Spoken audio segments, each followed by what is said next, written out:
Hello, everyone, and thank you for tuning in. We are seeing a lot of people just arriving right now, so we're going to give it another minute or two before we get things started.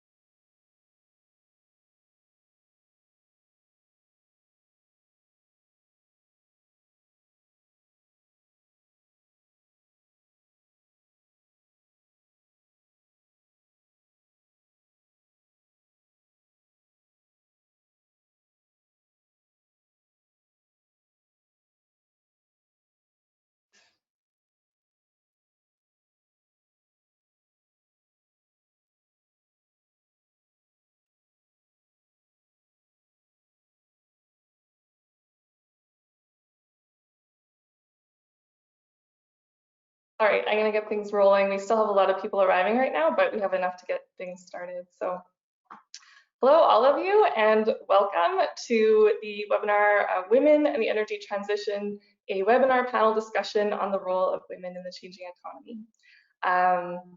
My name is Laura Hughes. I'm a senior analyst with the Pembina Institute. I'm based in Calgary. I work on our municipalities, work out of Alberta. I support municipalities in their transition to renewable energy, and I also work on the Alberta Narratives Project, which leads to support Albertans in finding common and shared dialogue to have open and honest conversations about climate and energy across Alberta. I am speaking from Calgary. The panelists are across Alberta, which is the home of 48 Indigenous nations, Métis, Inuit, and First Nations. We're speaking to you from Edmonton and Calgary, but also Vancouver, so Treaty 6, 7, and the unceded coastal territories. I'd like to take a minute to introduce the Pembina Institute. Slide, please. To those who may not be familiar with us. The Pembina Institute is a national, nonpartisan think tank that advocates for effective policies to support Canada's transition to clean energy.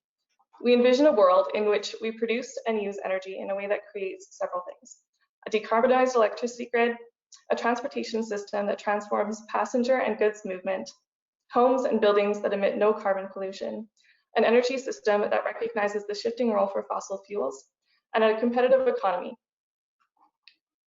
We are really excited today to be hosting this webinar on the topic of women in the energy transition. This is something that we've cared about for a long time, and we're really excited to be bringing more public-facing content to you.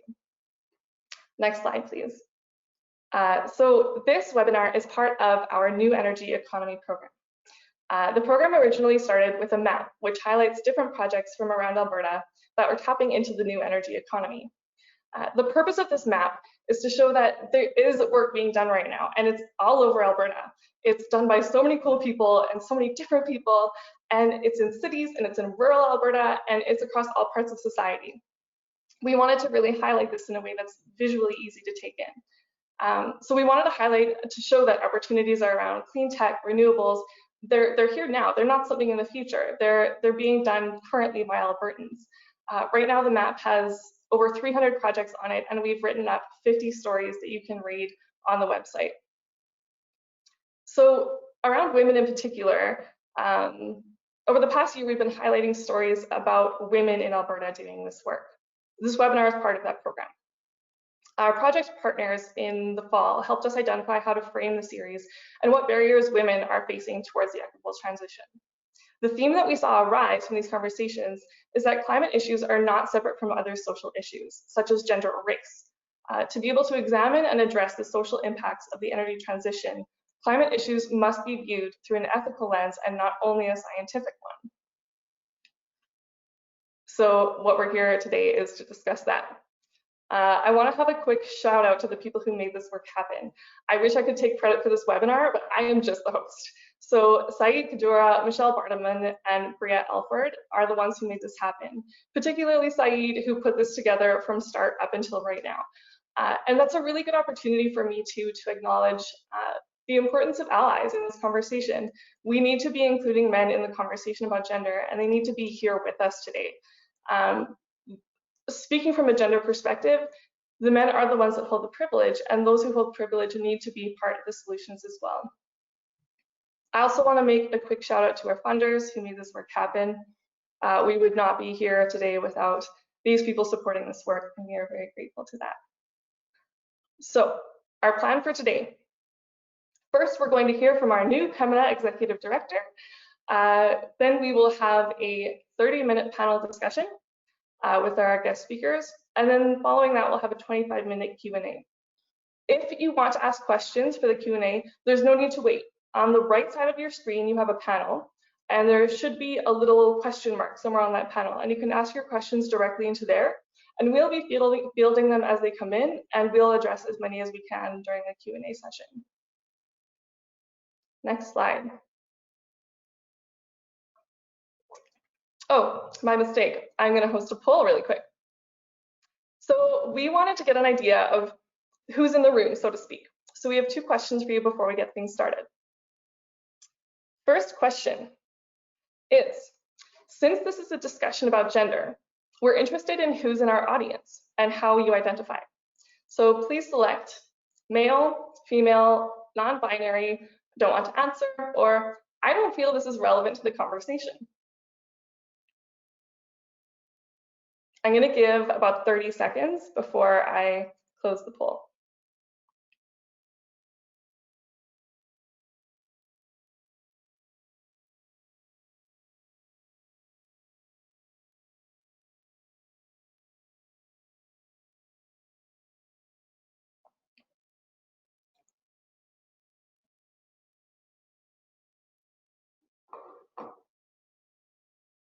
Okay, I'll give it 5 more seconds.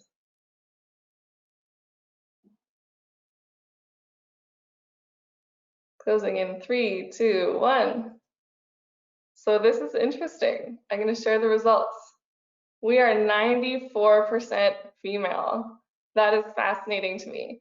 Yeah, 4% male and 1% do not feel it's relevant to the conversation. That's very telling, interesting. Okay, thank you. And the second question is, we would also like to know what your relationship is to the energy transition. What type of work do you do? Your choices are, I work in the energy sector, both traditional and alternative. I work in government. I work for a nonprofit. I'm an academic or a researcher, or I do other cool things with my time.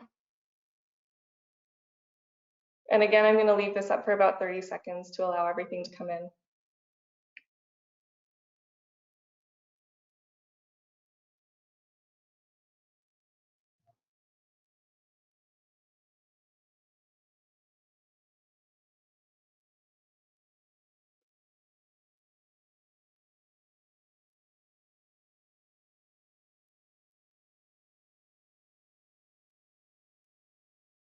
Maybe 10 more seconds here.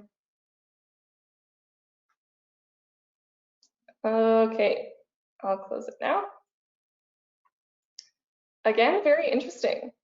Half of you work in the energy sector, 12% in government, 15% nonprofit, 10% academics or researchers, 15% other.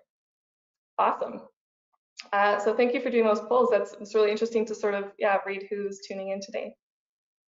Okay, so on that note, I would like to introduce Linda Cody, Pembina's Executive Director. So Linda is the Pembina Institute's new Executive Director and has broad leadership experience in sustainable development across multiple sectors. She was previously the Chief Sustainability Officer for Enbridge and the VP of Sustainability for the Vancouver 2010 Olympic Games. She also served as chair for the Federal Government Advisory Committee on the Indigenous Economic Participation in the Trans Mountain Pipeline and was a distinguished fellow of UBC's Institute on Global Issues. Welcome, Linda. Hi, good morning, everyone. I'm very pleased to be able to join you this morning and for this talk about the role of women in transforming our energy systems and in the role of women in making sure that transformation happens in a way that is not only innovative and capable of meeting society's need for energy, but is also equitable. And I'm joining you today as a Western Canadian woman who is committed to building a new energy economy, I was born and bred in British Columbia, and that's where I'm speaking to you from today, from Vancouver. But some of you will know that I recently lived in Calgary for 6 years when I was working as the Chief Sustainability Officer for Enbridge. And it's a real honor for me now to lead the Pembina Institute, a unique Alberta-born Canadian think tank and do tank on the transition to a net zero emissions energy future.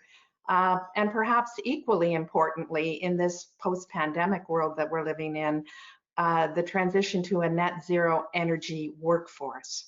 I'm reasonably confident that whatever our day jobs might be, the tie that unites all of us on this video platform today is a fundamental belief that the world's energy systems are changing, together with a determination that the Canadian energy sector needs to be part of that global change. And in fact, in some instances, we may even be able to help lead it.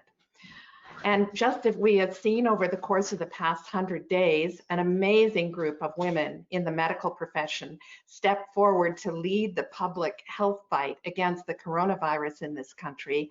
Dr. Bonnie Henry here in BC, Dr. Dina Hinshaw in Alberta, and Dr. Teresa Tam in Ottawa, to name just a few.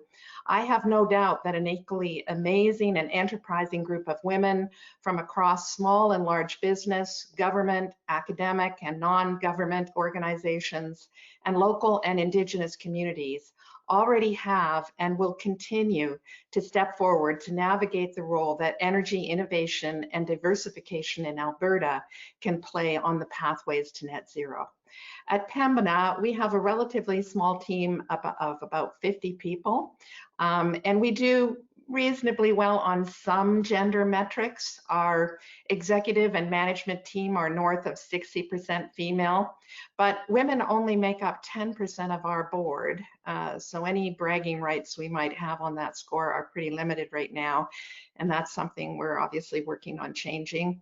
According to the International Energy Agency, the IEA, women are significantly underrepresented in the energy sector. Some of you will know that we make up 23% of total employees in the energy sector, 20% of boards of directors, and only 18% of management. Now, I know that some Canadian companies and organizations perform a lot better than those IEA averages, but I think we all know there's room still for a lot of improvement. I mean, how are we going to change the world with half the population of the world underrepresented? So we all know how hard women work for our families, our friends, our employers, our teams, and co-workers. According to Diversio, which is a company that helps groups achieve diversity and inclusion goals and also supports Natural Resources Canada Equal by 30 initiative, the value women bring to the workplace is real and measurable. So you may know that having women in leadership in the energy sector is associated with a 11% increase in overall profits in energy companies. Organizations with leadership diversity are 70% more likely to report capturing new markets. And companies with gender diverse boards receive significantly higher scores on ESG performance metrics. So that's just the start of the good business case and the economic case for gender parity. But we also all know this is about so much more than the bottom line. Because as the IEA also notes, many studies show that greater gender equality brings even broader economic, social, health, and environmental benefits to all. So I'm going to say that again. Greater gender equality brings benefits to all. As a nation right now, we are coming to grips with a number of disproportionate social and economic impacts right now. We are dealing with significant social and economic disparity on the impact that the disruption caused by the pandemic has had on some lives and livelihoods. And we already know about the disproportionate risk and impact that climate change can have on communities and vulnerable populations that can least afford it. So for all of these reasons, the need for greater diversity and inclusion is emerging as a critical component in any strategy for resilience in a world that's going to continue to be subject to new shocks and disruptions. We have a great group of speakers today to explore these and related topics for you. You'll hear first from Sheena Wilson from the University of Alberta and the Just Powers Research Initiatives. Sheena believes that designing new energy systems is a big part of designing the shape of our future lives and communities. And she has been quoted as saying, quote, "If that isn't relevant to everyone, then I don't know what is." Katie Smith, Executive Director of the Alberta-based Young Women in Energy, is also with us today. YWE's survey of attendees at their annual summit last year found that 82% felt they had less chance of advancement into senior leadership roles in the energy industry than their male colleagues. So Katie will share with us some of the work and learnings from her network on how to address this issue. And last but not least, you'll hear from Najwan Al-Jeanette from the Energy Futures Lab, who believes that if we truly want to advance energy and sustainability, we must take into consideration questions of energy justice. Najwan is exploring how policy plans and programs can guarantee fair and equitable access to resource technology. So, fair and equitable access, benefits to all. I predict our panelists will leave you with the thought that this isn't just about women working in energy. It isn't just about women working in energy who have a stake in the new energy economy, because today in Western Canada and the rest of the world, we all do. So I'll turn things over now to my colleague, Laura Hughes. Laura? Thank you, Linda. And yeah, thank you for also introducing our upcoming speakers. I'm really excited to bring them on the line now. We will start with Sheena Wilson. So Sheena Wilson is a professor of media, communications, and cultural studies at the University of Alberta and the lead researcher of the Just Powers Research Initiative, which examines how to use an energy transition to create a more livable future for everyone. So Sheena, I'll invite you to say hi and just tell us all a bit more about yourself and your interest in the intersection of women and the energy transition.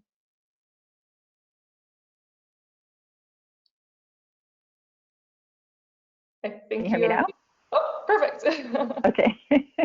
Good morning, everyone. I'm really quite thrilled to be here, and I'm taking that poll to mean that the kinds of things that I believe to be true, which are that women have a lot to contribute to this movement, you know, and that they want to contribute and are trying to find ways to get engaged is proven true by that poll, 94% of us being women. And I thank all the non-female identified people here on the call as well too, because we do need our allies. So my investments in energy are that I have spent my whole career working on human rights issues and social justice. And about 15 years ago, I started working on energy because of the basic fact that communities organize around the energy systems that power them. That is always true, whether it was a fire and we organized our communities around it, it transformed the way we cooked, or, you know, and kept away danger and other things, or whether it meant that we had fossil energy and we organized industrialization around that. And along with other colleagues, I co-created a project called the Petrocultures Research Group. It's an international group of energy humanities scholars that investigate these questions about the social and cultural impacts of energy and how we organized around those during the fossil era, which we're still in, really, and we're trying to come out of. And that was a system that was not designed with everybody involved, and so it's not a system that works equally for everybody. So my investments are not really just about women. I don't take on feminism as identity. It's a politics, and for me, it's about intersectional feminism. And where I'm working here in Edmonton, Alberta, on Papas Chase and Métis lands that were long ago stolen, it for me is also about decolonization, because while it's a global issue, it's also a local issue. So we are going to reorganize ourselves around new energy systems. And if we hear often in the climate justice movement that idea that those who had the least impact on the planet, who are least responsible for the warming, are the ones most impacted by it, then we need to kind of reverse engineer that and say, okay, that is not an accident. That was by design, the way petrocultural global geopolitics and local politics were organized. How do we do it differently this time? And women care about energy transition. They care about climate change. You know, polls in the city of Edmonton say that 74% of Edmontonians really want to act on climate, and the biggest demographic within that is women wanting to act on climate. And we see women leading climate justice movements everywhere. We see women working in bureaucracies, but often women are not the final word, and often in the mainstream media, like in their own industries or whatever sphere they're working in. Often we think of energy as a technical issue. And if it's a technical issue, then we're always waiting for a technical fix. But actually, we have to make this transition with the technologies that we have, because we have to reduce our energy consumption by 50% by 2030, and then half it every decade after that until 2050 to be net zero. And we can totally do this. We really can do this. But we can't do it without everybody being involved, and women make lots of decisions about how we live. And I'll talk later about more ways that you know, feminists, intersectional feminists, decolonial scholars can get involved, right? Because you can be a man and be a feminist. Those are some of the things that I think about. Yeah. Absolutely. Thank you, Sheena. For those of you who didn't catch it, Sheena is a professor on this. So I'll invite our next speaker, Katie Smith, to join us now. So Katie works at Spartan Controls, an automation solutions company in Western Canada, and is the executive director of the Alberta-based nonprofit Young Women in Energy, which is very near and dear to my heart. She currently is completing her MBA in executive management from Royal Roads University. Welcome, Katie, and yeah, please share a little bit more about you and what is your intersection with the women in energy world? Absolutely. One sec, my battery's actually on. Let me just plug myself back in. Yeah, so mine is a little bit of focus from my career. I'm super passionate about the ways that automation solutions can change. We have a number of emissions reductions technology, and I'm really passionate to see what that can do for all of our customers that are E&Ps and stuff. So I'm really looking forward to that. But really my big passion is women and how that intersects in the energy sector. So leading YWE over the past, wow, almost 5 years, it's just been so encouraging. We have a mission statement that we state that we believe that young women have the power to change the energy industry for the better. And I wholeheartedly agree with that. The women that I've been able to meet through YWE are 100% where, like, who's going to lead this transition and lead it effectively for everyone. So that's super encouraging for me. And then also just our tagline is changing the face of energy. I think for too long we've seen a lot of women not represented at the executive tables, especially in decision-making roles. So my big passion is getting more women into those decision-making roles, whatever their version of that is. But we need more women in different levels of business. We need more women in politics, and we need more women on board. So a lot of my stuff has to do with the intersection there. But yeah, just super passionate about removing some roadblocks for women, and then obviously helping them just gain the confidence to actually go for what they obviously deserve. So fantastic. Yeah, thank you and welcome, and thank you for being here today. Our last panelist is Najwan Al-Jeanette. Najwan is the communications lead for the Natural Step Canada and its Energy Futures Lab initiative. She holds a Master's of Science in Sustainable Energy Development and co-leads the Energy Futures Lab's Energy.ai initiative. She is also the president of Ask Her YYC, which is a Calgary-based nonprofit focused on increasing the number of women on Calgary City Council.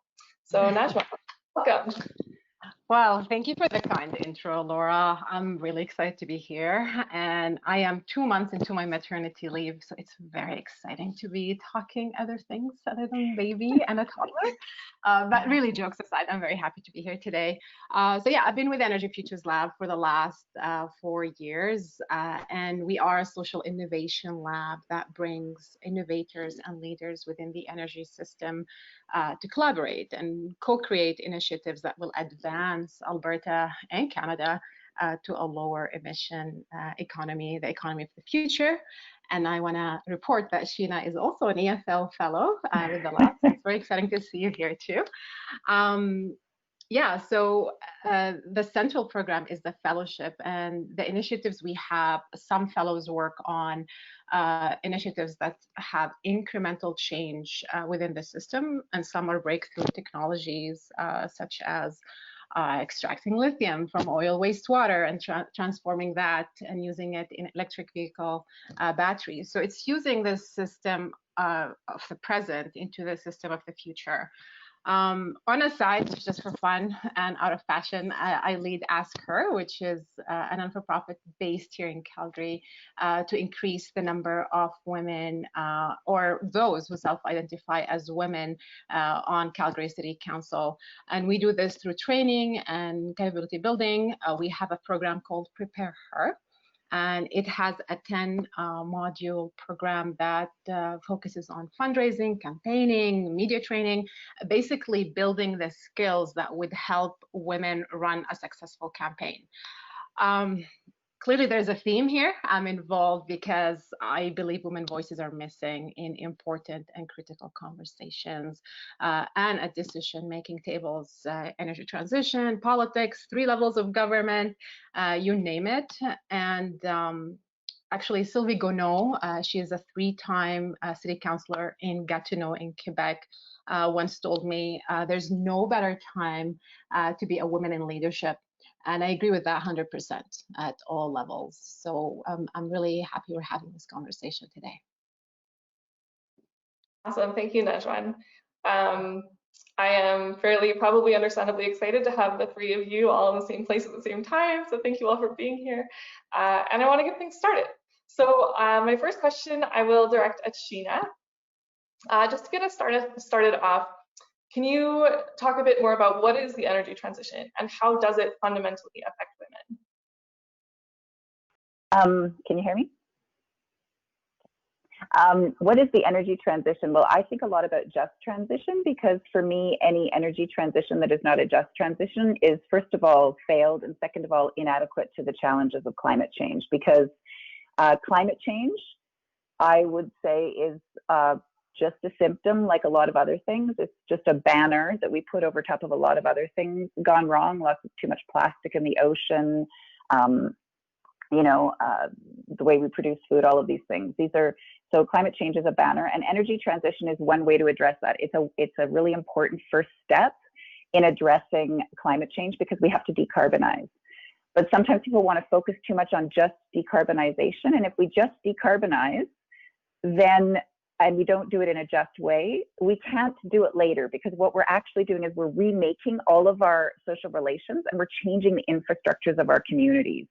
So I would use the example of, say, for example, retrofitting a building, right? So we can retrofit, a home in like a few months, right? A few months at the scale of the city, maybe a few years, we could have every building done, and we have to actually retrofit 80% of the building stock in Edmonton by 2050 if we want to meet our climate targets.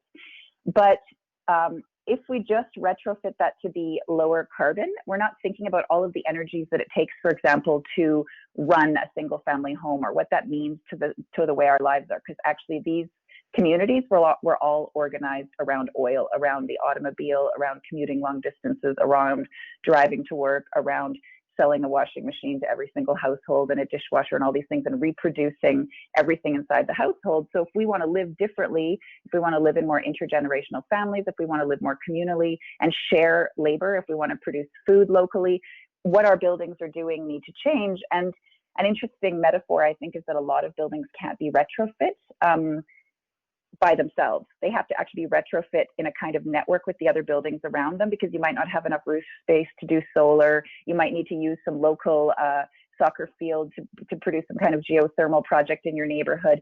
So the buildings themselves actually can't be as independent as they have been under petrocultures, right? In this age of oil, when we really valued individualism. So what we really need to do is change the way we think about our relationships and the relationships to the lands we're on, right? Because every single energy project happens on the land and requires the colonization of space. So we can, because that is literally the definition of colonization, you take over a certain kind of space. So we can either meaningfully engage with all the people and other species and environments and think about how we're going to use these spaces in meaningful, thoughtful, respectful, relational ways, or we can reproduce the violences of our colonial history here in this country. So for me, there is no energy transition that doesn't take into all of these other issues into account, right? And currently in this system, You know, women are doing more labor. They're paid less for their labor. In Alberta, we're still very far behind in terms of our paid labor. And we know that women do a lot more labor in the home. And, you know, it's not just women, it's people of color, it's Indigenous peoples, it's queer folks, it's, you know, a lot of people who aren't part of this conversation, because energy transition is happening even in Alberta. And if you're not part of the conversation, then, and you don't know energy transition is happening, then the future that's being designed right now for you isn't being designed with your input. And this really will shape how we live, right? Decisions made a long ago are shaping how we live right now, and this isn't working 100% for a lot of us, right? So those are the things that I think about, and I'm interested to hear what the other panelists have to say, and also in the conversation period, hearing what our audience has to say. Yeah, thank you, Sheena. I love that analogy of the buildings need each other too. That's beautiful. And I'd like to open it up to the other panelists too, if you have comments.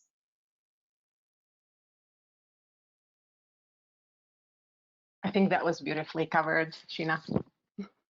I think that was great. I think COVID will, if anything, accelerate the idea of communal spaces and maybe not commuting the same to work and all that. So that was really good. Yeah, thanks for raising that, Katie, because I also think COVID does a lot of interesting things, like point out the ways in which our society is actually quite inequitable. And once all those infrastructures, those social infrastructures that made my life livable as a working mom with 4 kids, then once they went away, school teachers, after school care, summer camp, all the things, you know, working together with other people in the community, sharing things, when all of that went away, whoo, you know, the gendered division of labor became pretty obvious, right? And also for people working in gendered fields, right? You can be somebody working in a feminized labor, you know, in the care sectors, and that also has been very different under COVID. So those are all really important things to think about. Absolutely. Thank you, Sheena. I will direct my next question at Katie. Katie, for some context on where we currently are, can you speak to what is the current situation for women in the energy sector, and what are the traditional barriers that are being faced? Absolutely. So as Linda mentioned, globally, we're less than a quarter of the workforce in general for the energy sector, and that just reduces as it goes more seniority. And then the problem that we're finding is there's not a lot of technical and field roles covered, and those are usually the roles that would lead to advancement in the traditional oil and gas sector. We're still finding that the majority of women are in corporate services, so finance and administrative roles. So we find it's a bit better in renewables. They're almost at a third, but again, a lot of women are in corporate services, HR, finance and administrative roles. So kind of high level, we need to just get more women into the energy sector, but then for what YWE is really focused on is getting women to stay. So one report that was specific to the oil and gas was PetroLMI, the labor market information that came out of NFORM, or Energy Safety Canada, recently said that in a decade, the participation for women in oil and gas in Canada, and it might have even been in Alberta, changed 1%. So clearly it's interesting when someone like myself, who surrounds myself by so many incredible women through YWE, that I was really surprised that it hadn't changed. But clearly there's still some really significant barriers. So one of the ones that we're really seeing is the lack of women going into STEM roles. So you see a lot of focus on that at a younger age. Even personally, when I see a lot of my friends, females who are engineers, it's usually someone in their family was an engineer. So they were at least, they at least saw that job as an option early on in their career. And then we're finding a lot of women are getting out of math and sciences at an early age. So we're really trying to, that's what a lot of these summer camps and amazing organizations focused on younger youth are trying to get more women into STEM roles and understanding that they have a role there. But then for YWE, our big thing is women aren't staying in the workforce. So a lot of times women get frustrated with the lack of advancement, and then they just either choose to go to a different industry or they choose to do something else. So what we're finding, there's a number of reasons for that. So there's still somewhat of a harassment and sexism culture. It's less so after the Me Too movement, because we've seen some really significant progress in policies and laws that kind of protect women in those pieces. But we are finding now it's kind of turned into the microaggressions or the exclusionary behavior, where women just aren't included in these like things like networking and stuff like that. So we are finding a lot of those when we did our Summits Insight Report. A lot of people talked about the comments and stuff like that. So those, I mean, that's kind of an ongoing thing. We still find that women do an unequal share at home. So it's really getting difficult at a certain age if you have a number of children to be able to balance everything, especially when it's kind of a 24/7 work culture.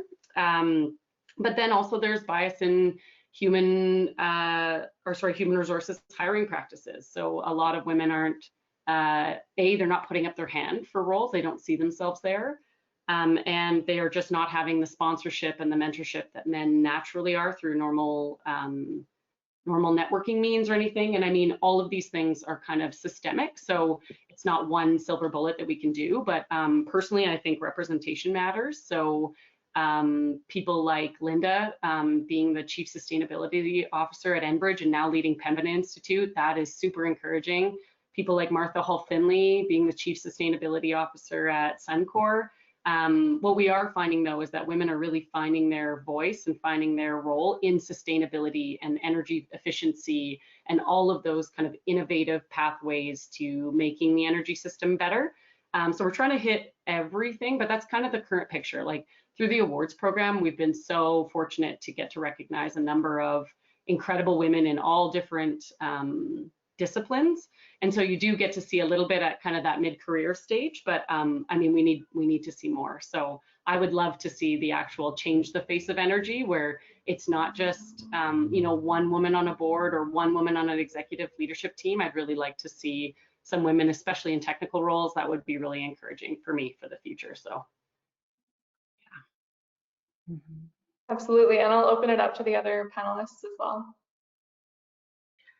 Yeah, it's not an easy environment in the energy sector, honestly. Like you really need, you talked about sponsorship, Katie, and this is really crucial if you want to go up the ladder in a corporation. Mentorship and also the access to the network. Women network differently than men, and our networking doesn't necessarily get us an advancement in the career or going up the ladder in a corporation. Also, women need to ask more and more often and negotiate their worth. I find it amazing how many women need to tick all the boxes in order to advance in a career or apply for a job. So there is a system issue here, obviously, with gender inequality, but there is also some work that women need to do in order to advance. So. Absolutely, that's bang on. I think the sponsorship piece can really help out with that, because I found a lot of women, when they're tapped on the shoulder, they at least believe in themselves a little bit more, or then they might actually stretch to go for something that they didn't feel qualified for. So it's up to us to also kind of look down. And the one thing that I do want to mention, like these are numbers for like just gender, like for women, like women and visible minorities are, I think like 3% of, like it is so much lower for visible minorities. So this is only like the tip of the iceberg for what we have to deal with when intersectional feminism comes into play. So yeah, this is definitely something that we're working on. So. Yeah, these are really important issues, right? And energy is often seen as a man's world, but I reject that. And yet, when you're actually working in industry, that is the world you live in. When you're working in the academy, it's still very much male-dominated, especially in the fields that are considered more critical to the transition, and in politics too. And what I have to say is that actually, right now, we need all of those technical experts, and we need some technology. But actually, what we really need is social change. And I think that women are really good at negotiating those kinds of relationships, and we need to think meaningfully. Women are worried about intergenerational futures, and that we need to think too about all of the sectors that aren't being represented right now when we talk about energy, all of the feminized sectors that actually are low carbon, right? So all the caring sectors that are low carbon, that are a way to inject money and keep our economy more robust, right? Because we talk a lot about the need for the energy economy, right? But there's lots of ways to decarbonize our economy that involve women in very meaningful ways. That are about energy efficiencies, that is a little bit less sexy sometimes than like putting solar panels on your house, right? Yeah. Going back to COVID, like seeing kind of female political leaders really lead the response to COVID in a very traditional what people view as gendered skill sets. So collaboration and kind of that community building, like it's actually been quite successful. We always look to New Zealand's Prime Minister, and there's a couple others, but it's really encouraging to now see women succeeding at those levels and then people actually recognizing that on a global stage. So. Absolutely. Thank you, all three of you, for that. My third question is directed at Najwan. So moving forward, what is changing for women in the energy transition right now, and what still remains to happen?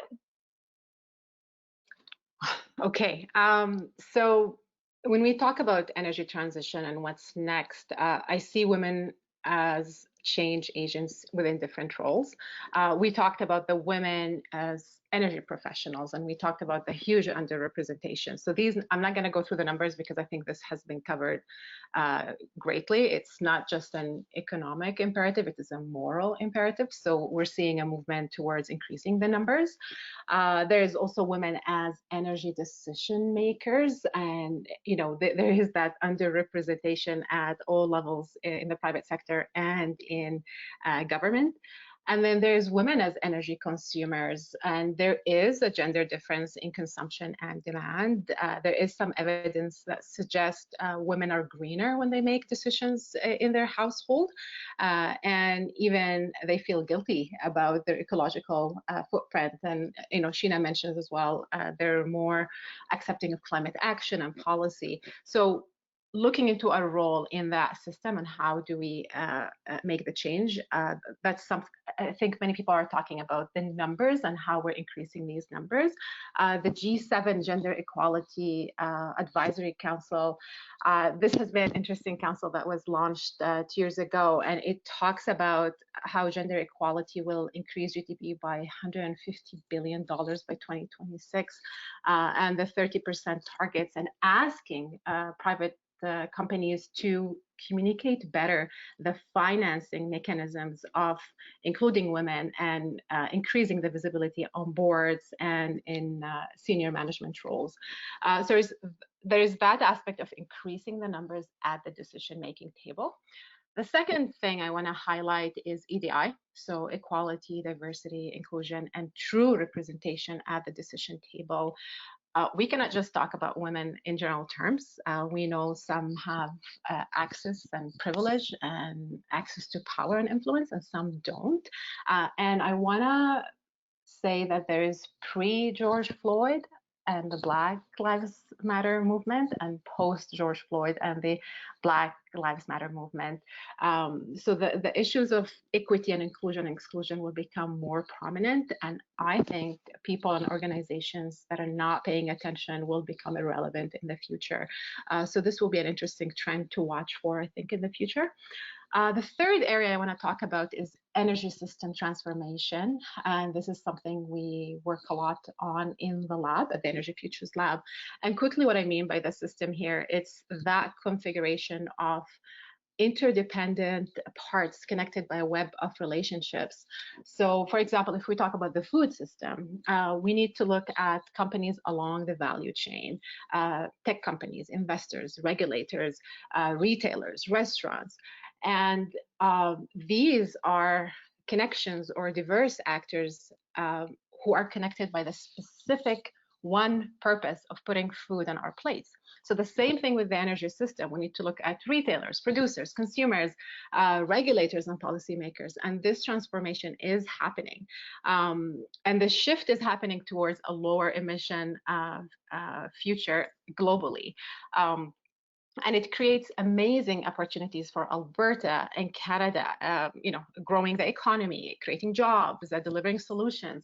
And Canadians from many, many backgrounds are working on this, including the oil and gas sector. So we need to embrace that future. There are many trends we can talk about, like the investment in like BlackRock, for example, which is the largest asset manager, announced that it will make climate change central to its investment decisions. So there are many trends and movements happening globally. So this is happening, and there's the system pre-COVID-19 and post-COVID-19. as well. And many institutions such as the IMF, the World Bank, the International Energy Agency, they're all calling for a greener and a sustainable recovery. And they're pushing governments to invest money into all that. So this is happening. And now, how do we bring back the gender conversation to all this? The Canadian economist Armin Yalnizyan, she coined a beautiful term calling it the she session, which is women are really bearing the brunt of this recession right now because childcare centers are closed, schools and shops and restaurants, and women employ these sectors more than men. And they were the first to close and probably the last to reopen. So when we talk about the energy system and what's happening into it, we really need to apply that gender lens. And we know that women have been working from home, but also bearing the brunt of the domestic work that's happening. Some had to quit their jobs, and domestic violence has been on the rise. So when we talk about the relaunch, we need that gender lens to see how we can help women also relaunch. So numbers, diversity, and gender lens to the relaunch. And I spoke a lot, sorry. No, thank you, Najwa. I now realize what a question it is that I asked you of what is changing during this 2020 year. But I would invite the other speakers to speak to that if you choose.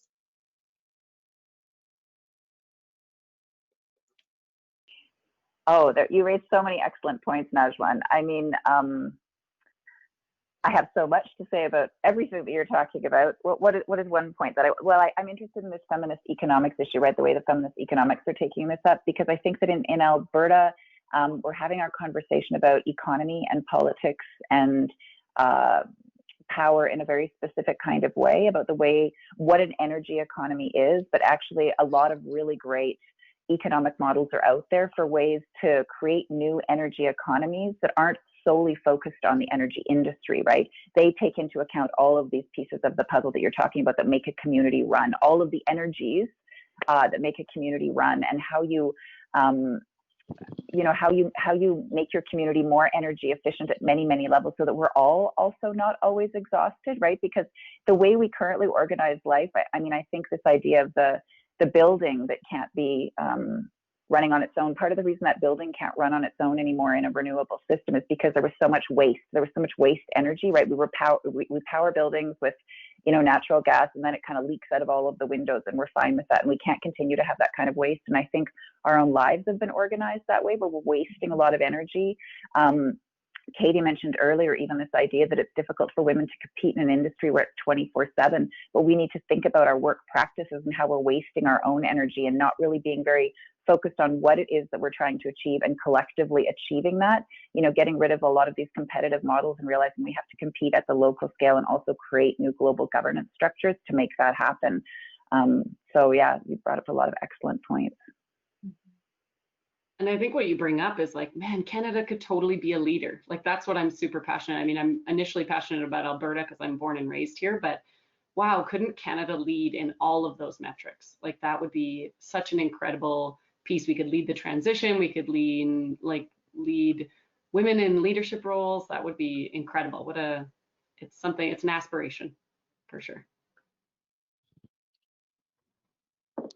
Thank you. Fantastic. So I'm actually going to now open it up to the Q&A from the audience. We have a number of questions that have come in already. If you want to submit a question, again, it's on the right-hand side of your screen on the little panel. There's a question mark and you could submit your question there. We are going to have Linda back for the Q&A session. Welcome back, Linda. So if you had a question for her, feel free to submit it. I will start with a question for Najwan. Najwan, you made a comment that women network differently than men do. We have a question that says, what forms of networking work better for women?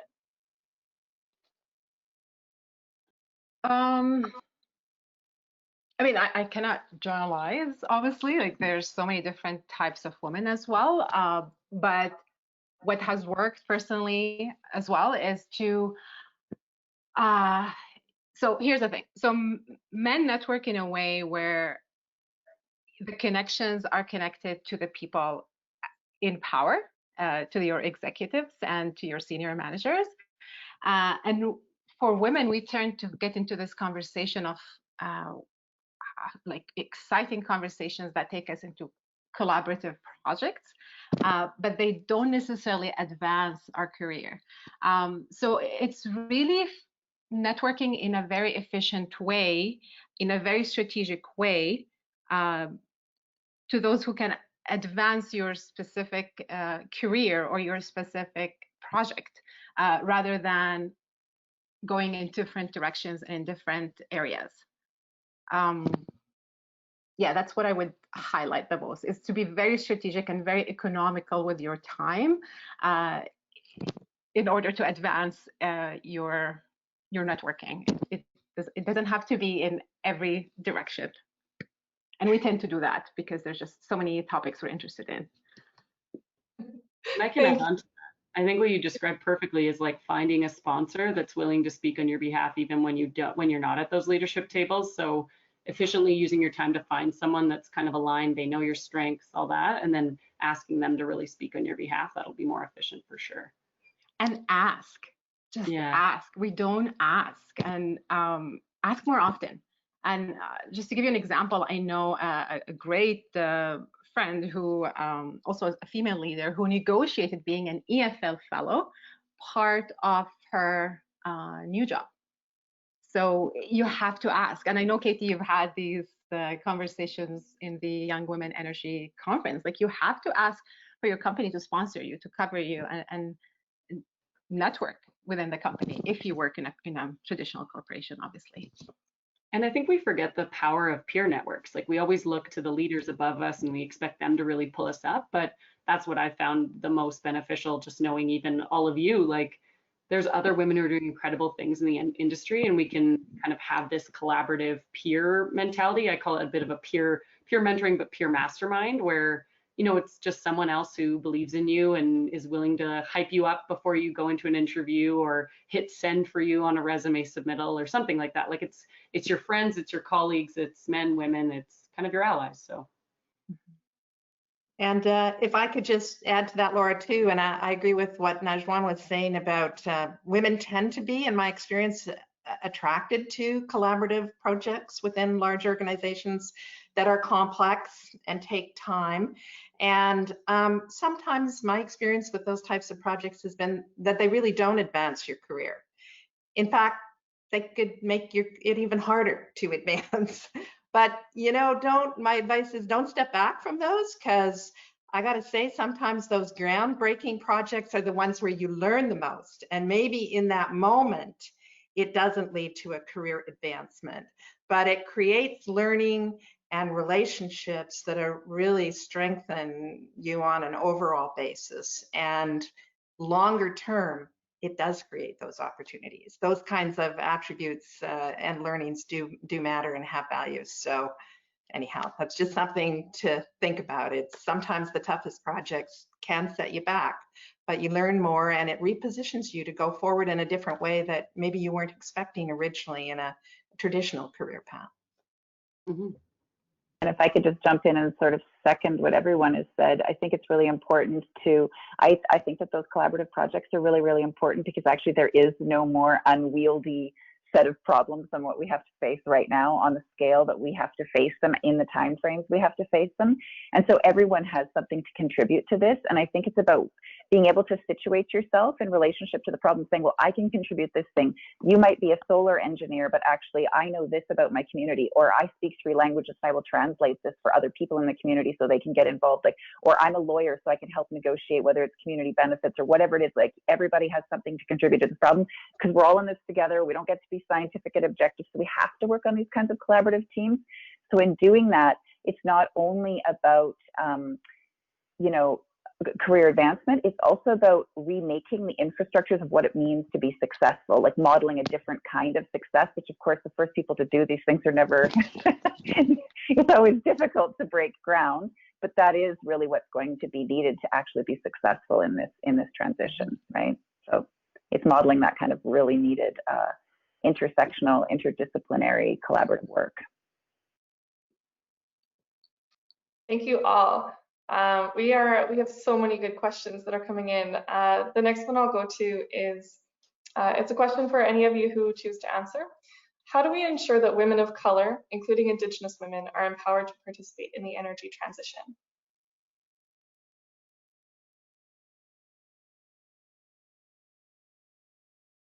It's a great question. I can say that quickly here. I think the relationship with Indigenous people is a very complex relationship that we as non-Indigenous Canadians need to put the personal work to understand it. We need to spend more time on truth before reconciliation. We tend to bring Indigenous people into our work, and Indigenous women and Indigenous men, but we lean heavily on them to navigate this relationship in the energy system, and it's exhausting to them. So I think part of having more Indigenous women in the conversation is for us to do the work. I'm putting that big onus on us to spend the time to understand the truth. Like the last residential school was closed in 1996 in Saskatchewan. Like this could be anyone in this conversation right now. It's a learning journey. It's okay. We're not supposed to know everything right away, but we need to spend that time to understand it at a very deeper level. So I'm gonna put it out there for us to spend the time to learn and understand in order to bring more and more of the underrepresented populations in this energy transformation. I think the Black Lives Matter movement has been really, I think, helpful for all visible minorities because it puts a really big emphasis on action. Like it's really pushed people into action. You can't be silent anymore. You have to do something as an individual. And I think then I completely agree with the onus. Like the onus is on us, like those of us and those of us with platforms to use those platforms for these opportunities. And obviously that personal reconciliation journey is a tough one. And it really needs to move forward, but it's like addressing your own biases too. Like I think sometimes you think that you're super inclusive, especially when you work in EDI work, and you think, oh, it's fine, I would recognize that. But I think it's also a bit of that bystander piece where you can call out other people or make these opportunities more accessible. So for Indigenous and visible minorities, I think that's absolutely an HR practice that needs to be implemented at all levels, but specifically seniority. And even like it's an NFL thing. It's the Rooney Rule. It's where for any head coaching position, you have to at least interview someone of color. And I'm like, that's it. It breaks down all the concerns with quotas and everything. But at least it's an interview quota. So you have to interview them. And you can't just interview one. You have to interview multiple people. It's similar to women. They say that the statistic advantage or the statistical outcome of if you interview one woman is almost 0% that she'll get the job. But if you interview 2 or 3 women along with your other slate of candidates, then maybe they start to kind of become even candidates that they might be selected for a hiring process. So I think it's the personal piece, absolutely, but I think it's non-biasing our organizational and HR policies for sure. And I would just add to that, I think we have to do a better job of lining up what the skills demands, the skills and experience demands in a net zero workforce are going to be, and making it clear where those opportunities are going to be moving into the future. So at Pembina, we just did a new report. Laura's nodding, I think she was part of it, about the jobs in the new energy economy just in Alberta. And we really didn't even look at some of the newer technologies around carbon capture and hydrogen. We just looked at electrification and community-based electricity systems and methane reduction and ecological restoration, things that are happening now in the sector. And, the forecast is for up to 70,000 jobs available in those sectors in the next 10 years as we move towards, as Sheena said, decarbonizing our energy systems. So we've got to do a better job, though, at matching up those opportunities and future demands with the skills and experience of the people who are actually there in Indigenous communities, as well as other in communities that are involved in the service sector for the energy industry. So I guess the message there is look ahead and start mapping and looking where those gaps are, right? And everyone's answered quite fulsomely, but I would just comment that you know, we all that hard work of thinking through our own relationships to land is really important, and then acknowledging leadership that already happens. There's lots of really powerful Indigenous women doing really amazing work right now. It's about making sure that their voices are heard, and that means sometimes stepping back or stepping up and saying, hey, this person needs to be heard. You know, so I think that it's quite complicated, and I'm sure that we all make missteps all the time, but it's part of building all of these relationships and rethinking our own relationships to power and our own relationships to each other. So, yeah, doable but hard work. One last thing Yeah. that Sheena inspired me here. I'd like to call for quitting having a chief diversity officers in companies just because the ownership becomes on this one person. Let's focus on diversifying the board and the senior management. So it's this shared responsibility and shared ownership of what's happening and mapping and de-biasing, if that's a word, Katie. So it's tying as well EDI into executive pay and compensation. And then there's that common responsibility in the company and not just one person. Thank you all. I am going to move it on to the next question. I know several of you have really interesting insights into this one. I'll open it for all though. The comment is, great panel, thank you. Given that the energy question has become so partisan and polarized with the media feeding that, how could women influence our culture to finally shift the narrative?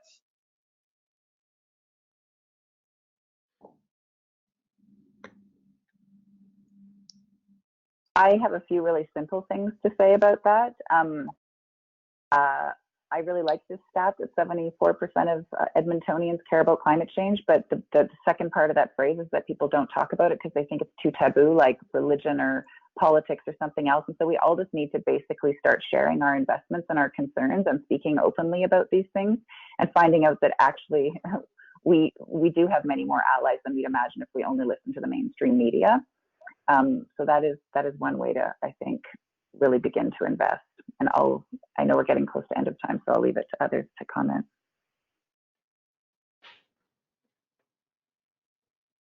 I don't know, I see it as such an opportunity. So it's really frustrating to see the polarization because if anything, again, I go back to my comments about Canada being a world leader, like I see this as one of those problems that you're going to turn into a challenge and we're absolutely going to crush it. Like I see it less of a woe is me and a kind of a victimhood of this is being done to us. And like, to me, this is a great way. I would rather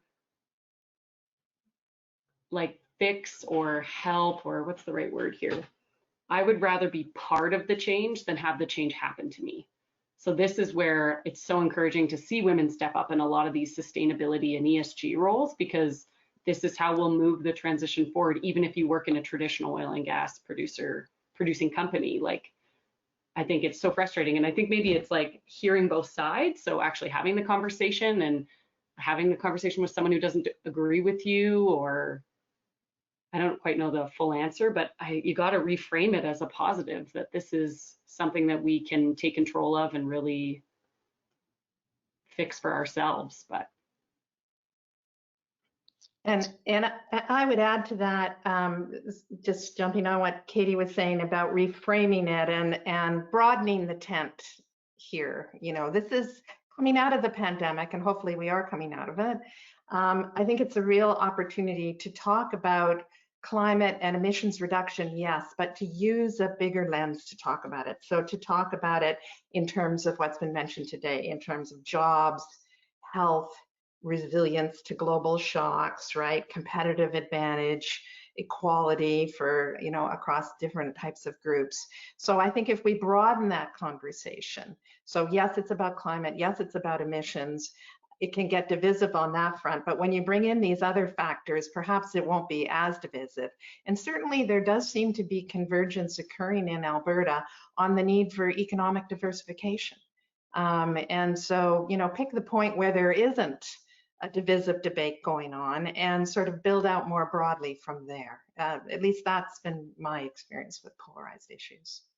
Najwa? Yeah, I mean, I've been reflecting on this.